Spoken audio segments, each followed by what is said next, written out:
Hi everybody, welcome back to the channel. Today, that's a big crappie right there. So glad you guys are tuning back in today. What we're going to talk about today, the hover jig has become really popular for bass, but we're going to show you how to hover jig for crappies. All right, so I'm going to show you how to rig this. This is a 1/16 ounce hover jig, and we've got a bunch of different sizes at lure parts online. I like the lighter weights, and that's part of the allure of the hover jig is because it falls so slow, but you rig it differently than you would a regular bait. So I'm going to show you. Today we're catching those fish on the little pinpoint minnow from Lure Parts Online, and that's just a little perch color.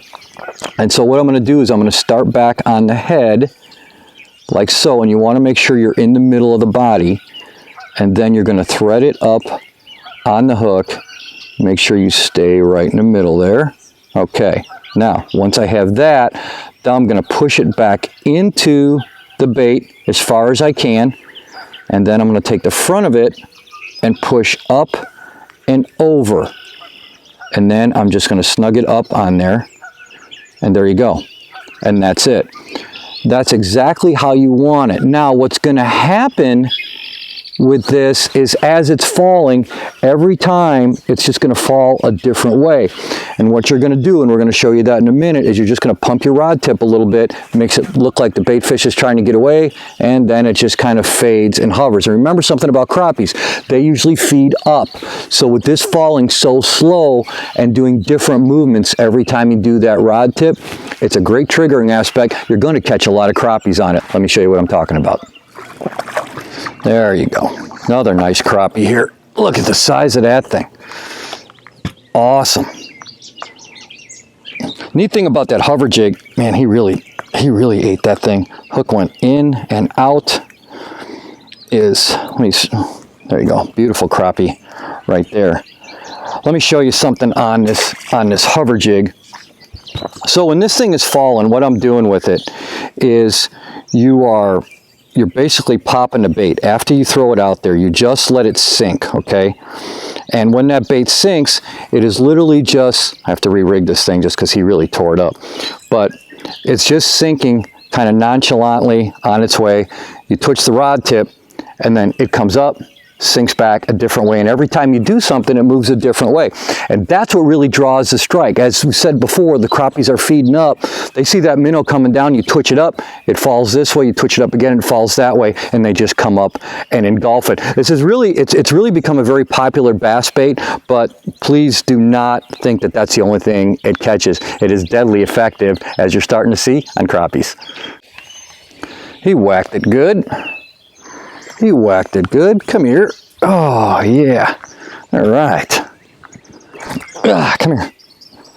Those are nice crappies anywhere you go. I'm going to show you how I'm working this bait.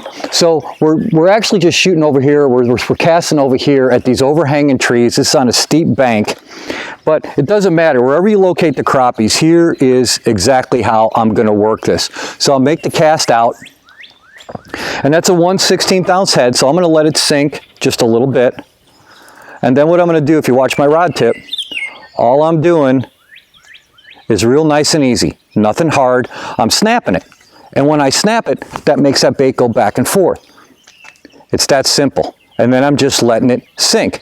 And so I'm watching my 360 here, and we're right on the edge of a weed line.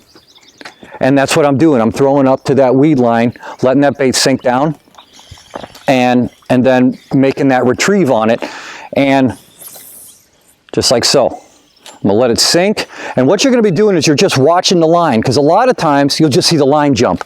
They'll just suck it in and start swimming with it.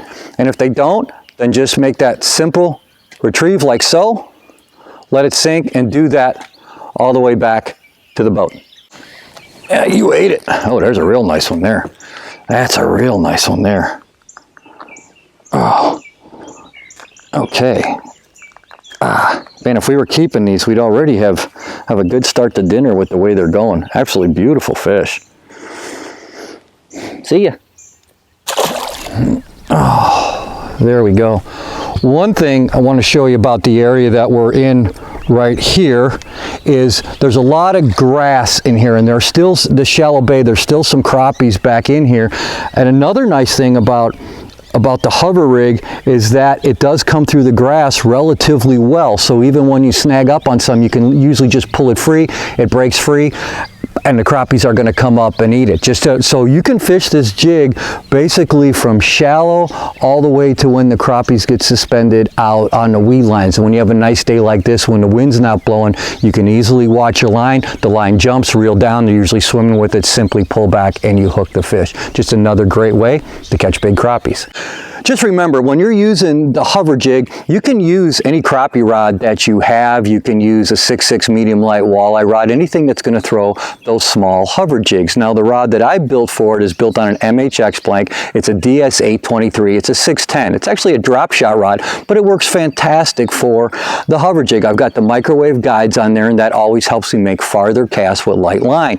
Now, the reel I'm using is absolutely one of my favorites in the Cast King lineup, and this is the Mega Jaws Elite spinning reel. It's a 6:2-to-1 gear ratio. It's got a patented design on the lip right here that allows you to cast lighter line farther and much easier. The line will literally jump off the spool. It will get you farther cast. As I said, it's got a 6:2-to-1 gear ratio. It's a very light reel, I think coming in like at 6.3, 6.4 ounces, which makes everything, your feel is transmitted so much better. But whatever setup you have, throwing that hover jig, just remember the key to that thing is just letting it sink and glide, giving it a couple quick pops. And as I said before, crappies feed up. So make sure you're keeping it above wherever you're catching those crappies, and you're going to have a great chance of having a lot of success on that hover jig. Man, you think you're bigger than you are, don't you? Get in here. Wow, look at that one. Holy cow. Now that is an awesome crappie right there. Look at that. Isn't that a beautiful fish? Well, I hope you had some fun. I hope you learned how great it can be to throw that hover jig for crappies. Now, if you want to find out more information about the hover jigs, you can simply go to lurepartsonline.com. Just type in hover jig and you'll find them. Also, the pinpoint minnows are there. Matter of fact, if you do, check out this discount code I just left you right here, YouTube10. Use that and you'll get 10% off your first order. I hope you enjoyed this today. I hope you subscribe. Tell your friends about us. We're always trying to give you more information to help you make yourself a better angler. Until next time, God bless you. I'm Jim Crowley. We'll see you soon.